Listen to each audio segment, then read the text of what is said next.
Hello everybody, it's Courtney and welcome to day number 2 with the My Monthly Hero August 2018 card kit.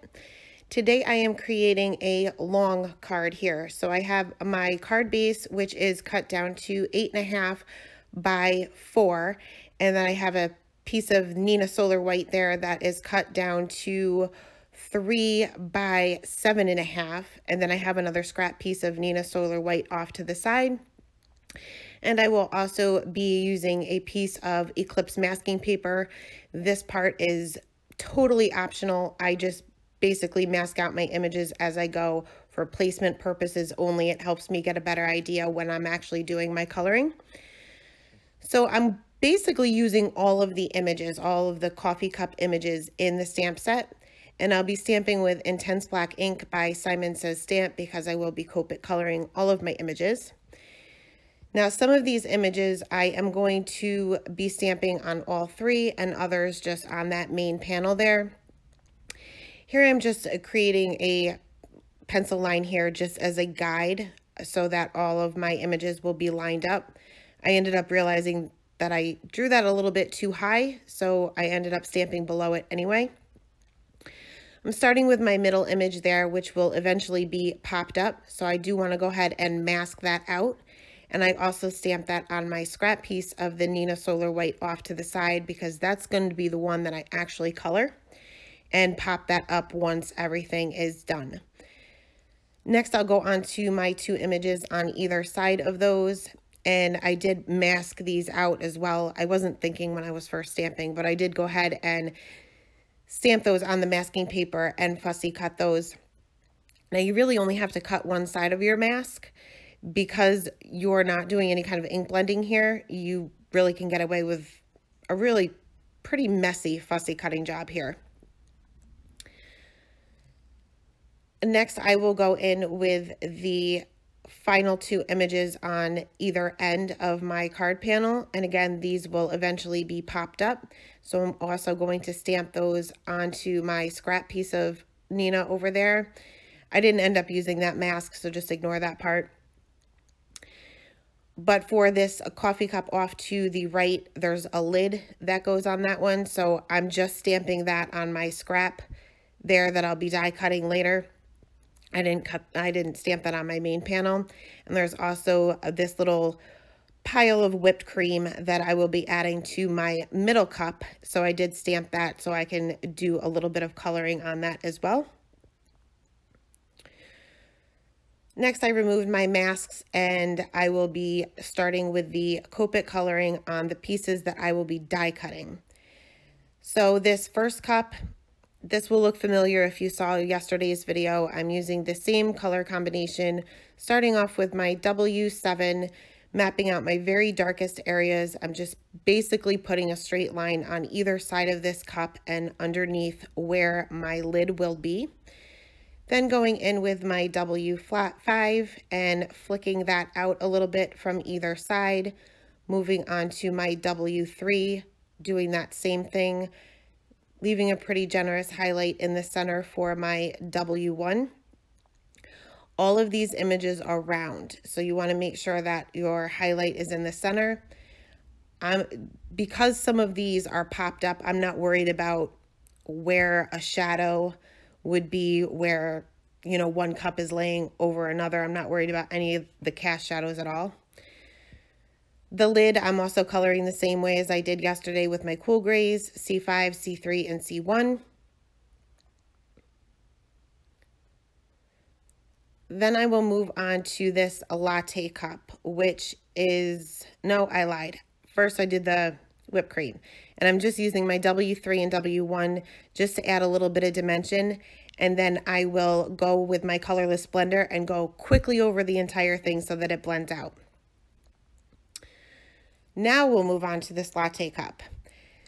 So this is glass, it's clear. So I'm going to be coloring the coffee that's inside of it.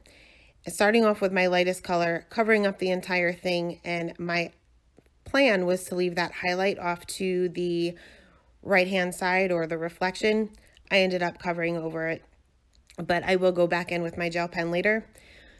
Went in with my darkest color on the bottom of the cup and off to the left a little bit. And then moving on to my mid-tone. Now this marker is going a little dry, so I didn't use as much of it as I normally would. Moving on to my lightest mid-tone, and I ended up not even going back to my lightest color. I was pretty happy with this color combination. For the glass itself, I'm just using two colors here because, like I said, I do want to make sure that this appears to be glass and appears to be clear. So I'm just adding a few little shadows in with my BG72 and then going in with my BG70, which is very, very light. In fact, some of my brown there was kind of bleeding out to the stem of the glass, and I was able to kind of push that color back in with the BG70 because it's almost like the colorless blender, it's so light. Next, for this coffee mug, this pretty standard coffee mug, this color combination will seem a little strange. I'm starting off with my Y23, which is my lightest color, just filling in the entire area. Then I'm going to go in with my E18, which is a pretty dark color. And I'm just laying out my very, very darkest areas, basically just putting a line on either side of the mug and a little bit there on the handle. Then I'll go in with my E15, and this is where I'll start my flicking.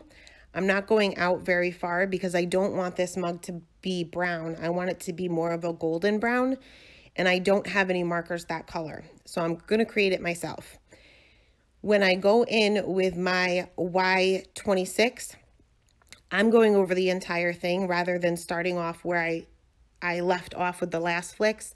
I'm going over that entire area where I laid out my E18 and E15 to lighten that up. And then I'll go back in with my Y23 and cover up that entire center area.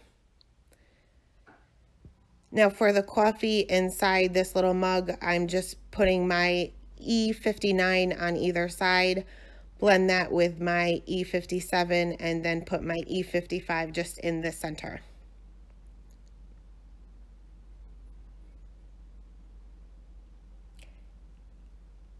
Next, I'll move on to fixing my mistakes.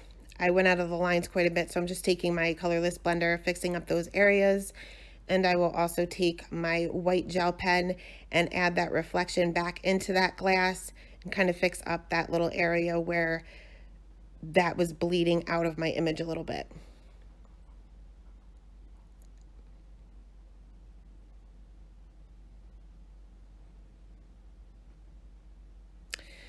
Next, I will move on to my card panel, and I'm not coloring all of these images. I'm only coloring the ones that I didn't already color. So it's basically just these two little teacups, and I'm trying to stick to kind of neutral tones here.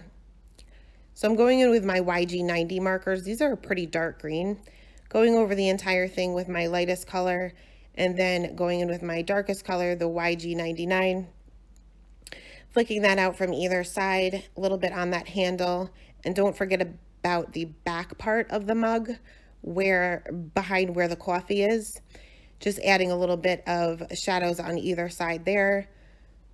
Then I'll go in with my two mid-tones, flick that out a little bit further, and then back in with my lightest color. When I do go in with my lightest color, even though this is a blending group, they blend very well, I'm going over the middle very quickly. I want to leave that generous highlight to make these look round. Now you could stop right there. You don't even have to add the lightest color. For the next one, coloring this the same exact way with my BG70s, going over the entire area with my lightest color. Now this one has a little saucer underneath the cup. So I'll be honest, I colored this wrong. So we're going to fix it.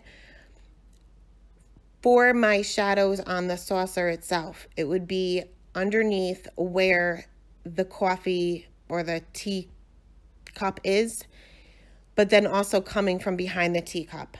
And I had put my darkest area there already on the cup itself, so I didn't want to put two darkest areas next to each other. So on the sides of the little saucer, I just added a few little flicks of my darkest color, and I'll blend that out as I go. Next with my mid-tone color, and then I'll go in with my lightest color. I only used 3 colors on this one just because I didn't want to jump down to the BG70.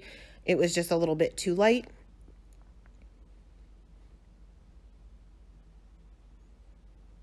For the coffee or the tea that are in these 2 cups, I used the same color combination that I used on that regular mug, the E59 on either side, blend that out with the E57 and then the E55 right there in the center.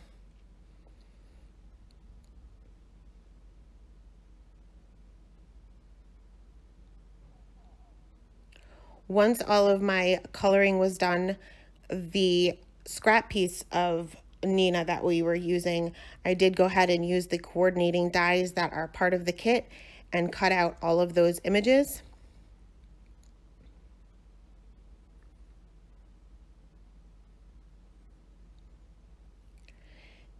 Next, I just laid those on my card panel here just to get an idea of how I wanted them placed. I knew where I wanted them because I had already stamped, but just wanted to get an idea of what it would look like to know where I wanted to place my sentiment.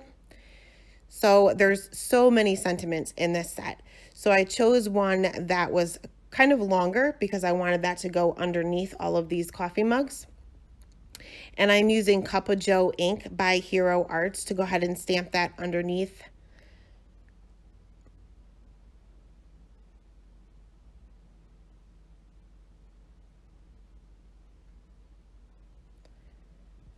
And now there's pattern paper that comes in the kit. It's not really traditional pattern paper. It's like a tea stain paper. It's beautiful, and I knew I wanted to use it. So I took that and cut just slightly bigger than my card panel, but smaller than my card base itself. And at some point in time, I did not measure correctly. So I did have to play around with this a little bit to make sure that it was centered correctly with my card panel as well as my card base. I think this ended up being 3.5 by 7.5 or 3.5 by 8. And then the card panel was just a little bit smaller than that. I used my tape runner and put a ton of adhesive on this. This is not thick, it's not cardstock, so I wanted to make sure it was really stuck down on there. I stuck that right to my card panel there.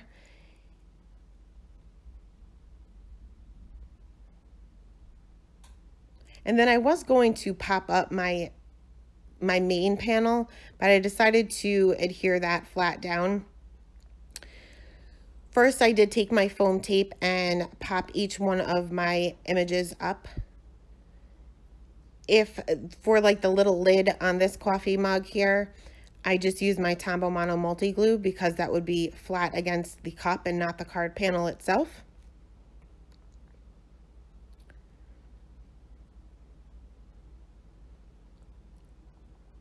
Once everything was stuck on there, I used my Tombow Mono multi-glue to go ahead and adhere that right to that pattern paper. And this is it for day number 2. Thanks a lot for stopping by, guys, and I hope you have a great day. Come back tomorrow for day number 3.